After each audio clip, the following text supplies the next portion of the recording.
North Carolina Governor Pat McCrory has found himself on the front lines of the latest battle for LGBT rights. Here's what happened. The state's largest city, Charlotte, passed an ordinance that prevented businesses from discriminating against lesbians, gays, and transgender people. In response, Governor McCrory quickly signed into law a bill that's being called by some anti-gay, the so-called bathroom law.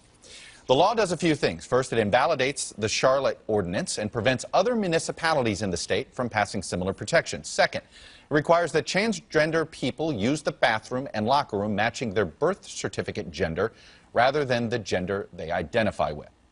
Governor McCrory has been forced to defend and clarify the law's intent, which goes much further than just repealing the Charlotte ordinance, all while he faces a tough re-election fight this November. And the governor of North Carolina joins me now. Governor McCrory, welcome to Meet the Press. Thanks for having me. I appreciate it. Since you signed the executive order that was intended to try, I think you were trying to ratchet back some of the controversy here, you still had more companies joining the boycott here. Bloomberg, Capital One, United Airlines, Williams-Sonoma. That's just on Friday. 160 companies have called for its repeal. You still have an NBA commissioner that is not yet committing to keeping the All-Star game in Charlotte.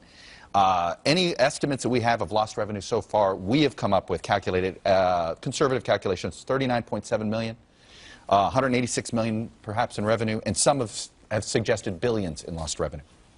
All of this now, do you have regrets signing this law? I'm going to, as governor, as I did with mayor, I will always call out government overreach. In this example, the city of Charlotte, where I was mayor for 14 years, did government overreach. And what your pre-clip didn't mention was it was the left that brought about the bathroom bill, not the right, in the city of Charlotte, like the city of Houston tried to do and was rejected by 61% of the vote. The city of Charlotte passed a bathroom ordinance mandate on every private sector employer in Charlotte, North Carolina, one of the largest, 15th, 16th largest cities in the United States of America.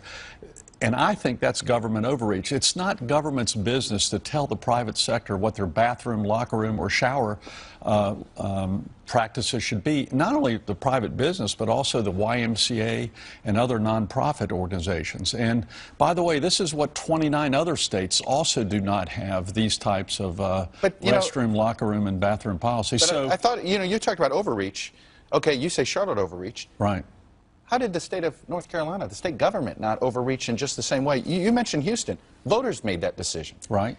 You could make a case. Voters made the decision in Charlotte. Charlotte rejected it, then elected 2 new members of the city council. This has been a long debate in the city of Charlotte. This is where they came down. You guys debated for like 10 seconds. I mean, don't you regret the time of debate? Actually, Charlotte's vote was a very little debate. They just had a lot of public speakers speaking for and against. No, that night. But this has been months. This has been months of a debate. Real quick, Charlotte had originally turned it down, just like Houston has, and there hasn't been outrage. There wasn't outrage toward Charlotte when they turned it down initially. There wasn't outrage toward Houston, Texas when they turned it down recently.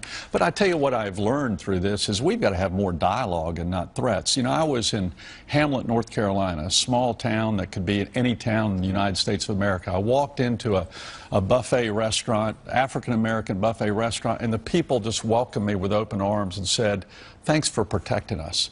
I got back in my car and I got a call from someone in corporate America going, "Man, you got to change this. We're getting killed."